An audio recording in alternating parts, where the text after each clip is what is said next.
मंगलाचरण है। ईश्वरानीश्वरत्वादि चिदेक रसवस्तुनि विमूढ़ा यत्र पश्यन्ति तदस्मि परमं महः। ईश्वर अनीश्वरत्वादि चिदेक रस वस्तुनि, उसी चिद एक रस वस्तु में, चिद मतलब चैतन्य रूप, एक रस मतलब अपरिणामी, क्योंकि भगवान चैतन्य रूप हैं और अपरिणामी हैं, इसलिए एक रस कह दिया।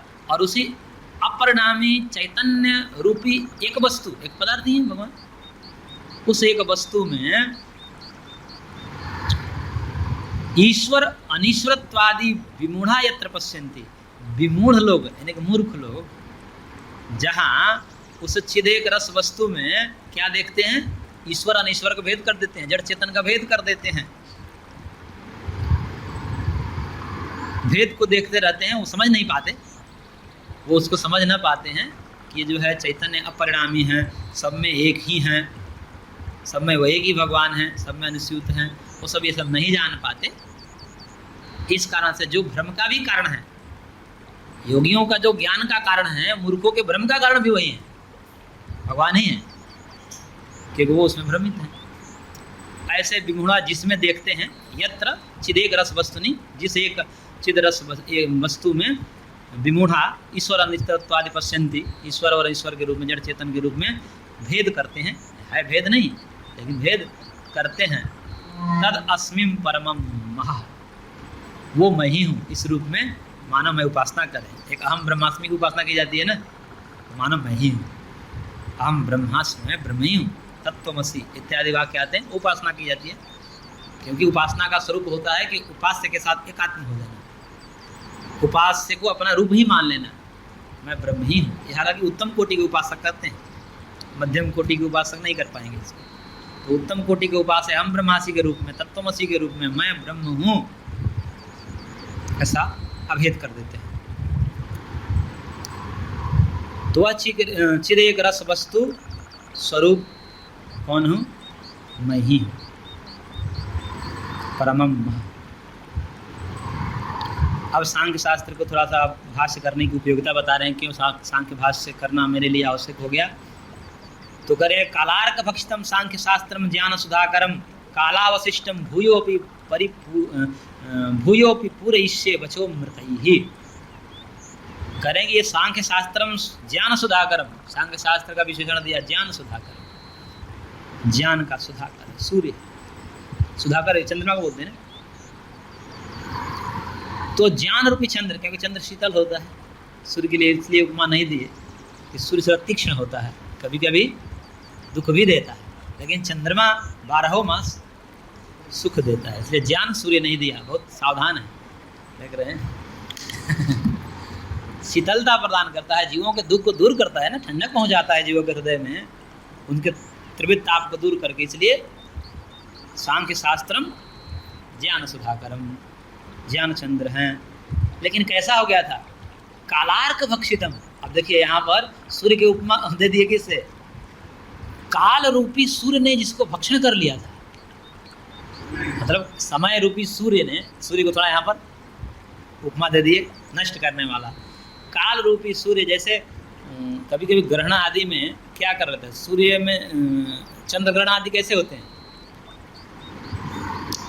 सूर्य के छाया पड़ जाती है चंद्रमा पर, मतलब सूर्य की जो प्रकाश आती है वो पृथ्वी बीच में आ जाती है, और पृथ्वी की छाया सूर्य के कारण तो छाया बनती है, तो सूर्य का प्रकाश का अभाव हो गया तो पीछे छाया बन गई, तो वो चंद्रमा दिखाई देना बंद कर दिया।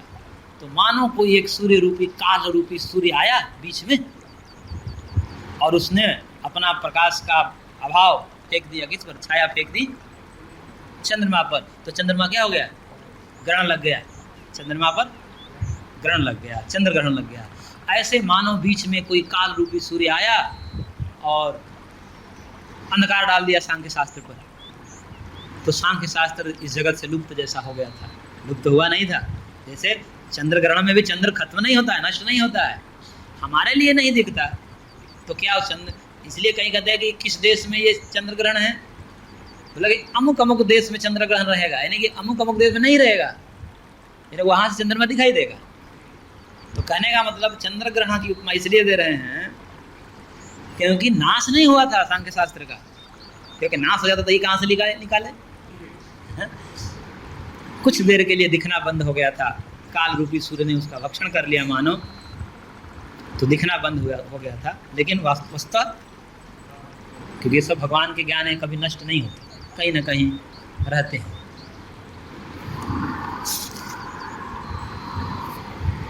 तो इसलिए कालावशिष्टम, किसी काल में तो बचा ही है, किसी काल में अवशिष्ट पड़ गया था, तो उसी को भूयोपि परिपुष्य वचो मृत ही, अपने वचनामृतों से मैं क्या करूँगा, भूयोपि और विस्तार से पूरे मैं इसको पूर्ण करूँगा, मैं इसका पूरा करूँगा, पूरी व्याख्या करके समाज में इसकी प्रतिष्ठा दिलाऊंगा।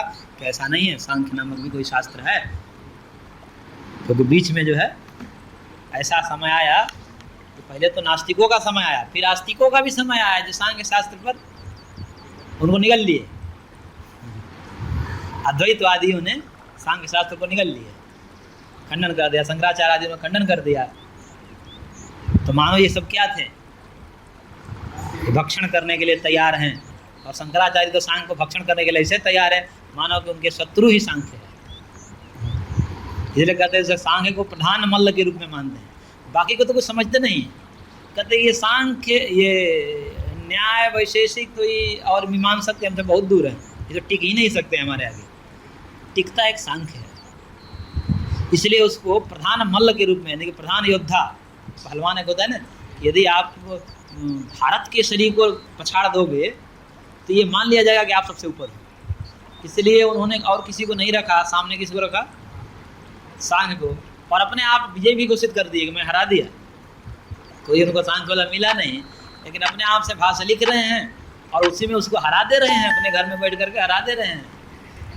All right, we finished our 25-minute session, so now let's take a 5-minute break. Get up and go for a walk, do some stretches, whatever helps you unwind. We'll resume studying in 5 उसको भी minutes. कह रहा है कि मैं अपने वचनामृतों से मैं इसको पूर्ण करूंगा, जो एक कलंक लगा हुआ है उसको दूर करूंगा। हाँ? सांख्य द्वैत, हाँ सांख्य एक सूत्र है ना, ये है ना, वामदेवादि मुक्तो नाद्वैतम। वामदेवादि की मुक्ति होने से, यदि एक की मुक्ति होने से सबकी मुक्ति हो जाना चाहिए, यदि एक ही आत्मा है सब में, तो वामदेवादि मुक्त हो गए, लेकिन हम सब बंधे हुए हैं अभी। तो वामदेवादि महर्षियों की तो मुक्ति हो गई, लेकिन अन्य बंधन में पड़े हुए, और सब में एक ही आत्मा होते हैं, तो एक के मुक्त होने पर सब, तभी तक संसार चल क्यों रहा है? इसका मतलब ना अद्वैतम, अद्वैत नहीं है, यानी कि जीव बहुत्व है। जन्मादि व्यवस्था तो पुरुष बहुत्वम, ये सूत्र आगे देंगे, मतलब पुरुष बहुत है, नाना पुरुष है।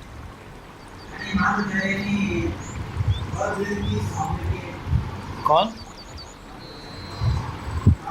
माधवाचार्य तो सांख्य हैं, पूरा उनका सांख्य के साथ मेल खाता है, शंकराचार्य को छोड़कर सब मानते हैं। लेकिन ऐसी प्रसिद्धि हो गई अद्वैत दर्शन की कि लगता है कि वेदांत मतलब अद्वैत। वेदांत अद्वैत से कोई लेना देना नहीं है। वेदांत के माध्यम से ब्रह्मसूत्र के आलम्बन लेकर के शंकराचार्य ने अपने मत को थोपा है। कहीं सांख्य सूत्र में ऐसा नहीं है। सांख्य सूत्र स्पष्ट रूप से सांख्य का समर्थन करता है, स्पष्ट रूप से परिणामवाद को मानता है, विवर्तवाद का कहीं उल्लेख नहीं है, जीव बहुत्ववाद को मानता है। परंतु फिर भी जबरदस्ती उन्होंने किया है, और उसकी प्रसिद्धि हो जाने से लोग वेदांत मतलब ब्रह्मसूत्र मतलब अद्वैत ही समझते हैं। परंतु ऐसा नहीं है, सारे आचार्य उनके विरोध में हैं, रामानुज से लेकर मध्वाचार्य से लेकर सब। और सांख्य तो उनका कट्टर विरोधी है, इसलिए तो सांख्य को खंडन करना चाहे, पर तो वास्तव में सांख्य को खंडन नहीं कर सकते। आपको पढ़ने से पता चल जाएगा। तो कह रहे कि चिदचित ग्रंथि भेदेन मोचयिष्ये चितोपि च सांख्य भाष्यम विषेण अस्मात् प्रियताम मोक्षदो हरि। कह रहे हैं कि चिद अचित ग्रंथि भेदेन, चिद और अचित के ग्रंथि पड़ी हुई है ना। चित मतलब चेतन, अचित मतलब अचेतन, यानी कि प्रकृति पुरुष के ग्रंथि पड़ गई है, यानी कि प्रकृति में पुरुष का अभिमान हो गया है। प्रकृति में पुरुष का अभिमान हो जाने से वो अपने आप को प्रकृति रूप समझ लिया, शरीर इंद्रिय मन बुद्धि रूप समझ लिया और बंधन में आ गया। और इस सांख्य शास्त्र के द्वारा क्या होता है, छिदछिद ग्रंथि का भेदन होता है। यानी किसी को कहते हैं प्रकृति पुरुष अन्यथा ख्याति होती है, प्रकृति अलग है, मैं पुरुष अलग हूँ। इस प्रकार से ये छिदछिद ग्रंथि लगी हुई है। इसके भेद के द्वारा कह रहे हैं भाष्यकार, मोचयिष्य, मैं मुक्ति को प्राप्त होऊंगा, और चितोपिच, और अन्य पुरुषों को भी मैं मुक्त कराऊंगा। इस भाष्य को करके मैं स्वयं तो मुक्त होऊंगा ही, और साथ में अन्य चेतन को भी मैं मुक्त कराऊंगा। सांख्य भ्यासम ईशेण, इस सांख्य भ्यास के ब्याज से, बहाने से, अस्मात् प्रियताम मोक्ष दो हरि, हे हरि मोक्ष प्रदान करने वाले प्रियताम, आप हमारे ऊपर प्रसन्न होइए। इस कारण से, क्योंकि हमारा इसमें कोई व्यक्तिगत स्वार्थ नहीं है। हाँ, ये सब जीवों के, क्योंकि जो महर्षि कपिल का उद्देश्य था उसी उद्देश्य को पूरा करने के लिए बीच में काल कौलित हो गया था ग्रंथ, इसलिए उसको पूरा करने के लिए मैं आया हूँ। मानो ये मेरा कोई काम नहीं है, इसलिए इस सदकार्य के लिए आप हम पर प्रसन्न होइए और भाष्य को पूरा करवाइए। यही तात्पर्य होता है मंगलाचरण का। मंगलाचरण मतलब मेरे पर प्रसन्न होइए और ये शास्त्र भली भांति भाष्य का काम पूरा हो जाए, एक समाज में शास्त्र की प्रतिष्ठा हो जाएगी। इसलिए प्रियताम, मोक्ष प्रदान करने वाले हरि मेरे ऊपर प्रसन्न होइए।